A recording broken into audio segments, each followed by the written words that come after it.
타이타닉 화물칸에는 승객들이 전혀 몰랐던 기이한 화물이 실려 있었습니다.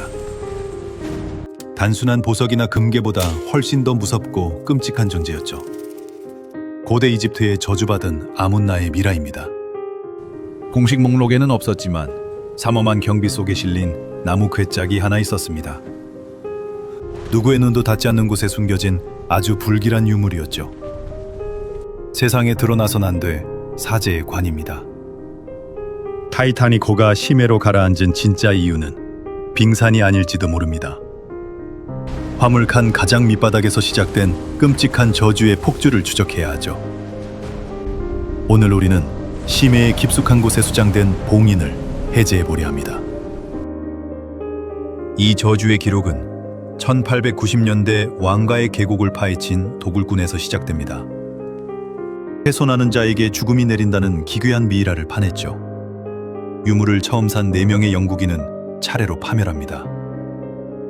사막을 건너던 중 일행 한 명은 모래폭풍에 휩쓸려 흔적도 없이 실종되어 버렸습니다. 다른 동행자는 기이한 총기 사고로 팔을 절단해야 했죠. 고국에 돌아간 2명 역시 끔찍한 병에 걸려 죽습니다. 4명이 모두 죽자 유물은 살아남은 가족을 거쳐 한 사업가에게 넘어갑니다. 주인이 바뀐다고 해서 고대의 저주가 결코 약해지지는 않았죠. 사업가의 집안에서도 기괴한 화제가 끊이지 않았습니다. 공포에 질린 사업가는 이 끔찍한 유물을 대형 박물관에 기증해버립니다. 자신의 손에서 이 죽음의 물건을 서둘러 치워버리려 한 것이죠. 하지만 그것은 박물관의 악몽을 여는 무서운 시작이었습니다. 유물을 보관하고 있던 박물관 지하실에서 밤마다 기괴한 비명과 흐느끼는 소리가 들렸습니다. 관을 닦던 청소부는 원인 모를 고열에 시달리다 급사했죠. 순찰을 돌던 경비원들은 공포에 질려 모두 사표를 냈습니다. 유물을 촬영한 사진 속에는 산 사람을 저주하는 끔찍한 악마가 선명히 찍혔습니다. 아름다운 사제의 얼굴은 온데간데 없고 기괴한 형상만이 남아있었죠. 극심한 공포에 떨던 사진사는 완전히 미쳐버린 채 실종됩니다. 저주를 견디지 못한 박물관은 미라를 은밀히 처분할 계획을 조용히 세웁니다. 불법을 감수하며 암시장 브로커를 고용해 미국으로 선을 대었죠. 한 억만장자가 거액을 주고 이 유물을 사기로 합의합니다. 이 끔찍한 화물을 바다 건너 뉴욕으로 안전하게 옮겨야만 합니다. 하지만 선원들은 기괴한 소문을 듣고 유물의 운송을 완강히 거부했죠. 당대 최고의 보안을 자랑하는 요새 같은 배가 필요했습니다. 선택된 배가 바로 첫 출항을 앞두고 있던 거대한 타이타닉호였습니다. 고대 이집트의 거대한 분노와 저주가 아주 은밀하게 바다로 움직였죠. 가장 화려한 요새의 가장 어두운 밑바닥으로 기어 올라간 겁니다. 출발 전 항구에서 아주 불길한 광경이 생생히 목격됩니다. 수백 마리의 쥐떼가 배에서 내려 항구 밖으로 미친 듯이 도망쳤죠. 바다의 미물조차 화물창에 짙은 죽음의 냄새를 덜컥 맡은 것입니다. 관을 옮기던 인부 하나가 그날 밤 원인 모를 심장마비로 급사합니다. 배에 탔던 개들마저 화물창 근처에 가면 털을 곤두세우고 지저댔죠. 짐칸을 지키던 선원들은 뼛속을 파고드는 기분 나쁜 한기에 몸을 떨었습니다. 배의 통신실에서도 도저히 설명할 수 없는 기괴한 현상이 속출합니다. 무전기에는 밤마다 정체불명의 소름 돋는 파열음이 섞여 들려왔죠. 다른 배들이 보낸 빙산 경고가 알 수 없는 잡음으로 뭉개져 버렸습니다. 나침반은 미친 듯이 회전하며 엉뚱한 방향을 가리켰습니다. 전기계통은 원인 모를 합선으로 불꽃을 튀기며 갑자기 멈춰버렸죠. 미라가 뿜어내는 기괴한 에너지가 강철 요새를 잠식해버린 겁니다. 화물칸 깊은 곳에서 뿜어지는 끔찍한 한기는 배 전체로 퍼져나갔습니다. 최신식 보일러가 쉴 새 없이 돌아갔지만 복도에는 성해가 낄 정도였죠. 고대의 저주가 화려한 여객선을 완벽하게 장악한 것입니다. 저널리스트 윌리엄 스테드는 이 불길하고 서늘한 기운을 깊이 눈치챕니다. 발밑에서 끓어오르는 거대한 파멸의 분노를 온몸으로 느꼈죠. 침몰 전날 밤 그는 식사 자리에서 승객들에게 저주를 경고합니다.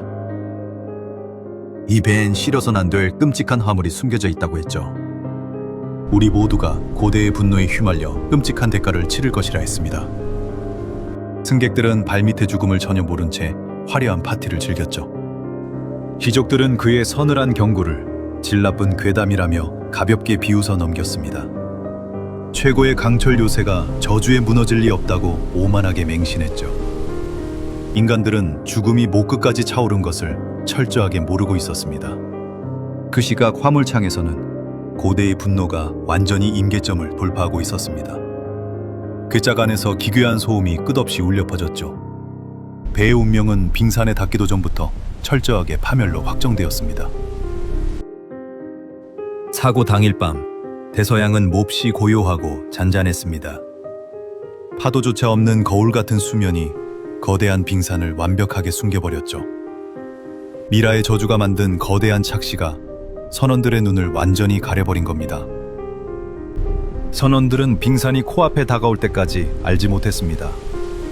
바다 위로 기괴한 장막이 쳐진 것처럼 그들의 시야가 철저히 왜곡되었죠. 미라의 저주가 배를 삼키기 위해 바다의 법칙마저 비틀어버린 밤입니다.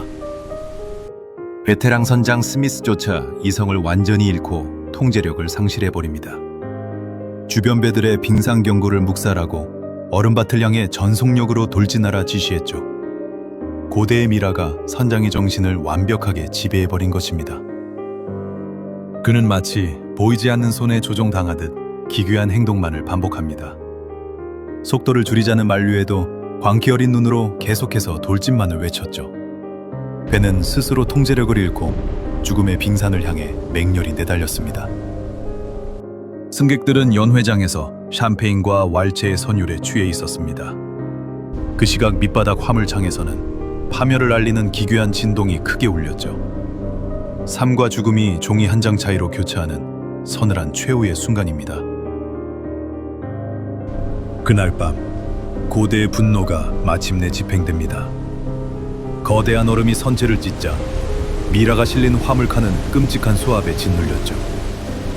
인간들은 영하의 바다에 빠져 살려달라며 고통스럽게 비명을 질렀습니다.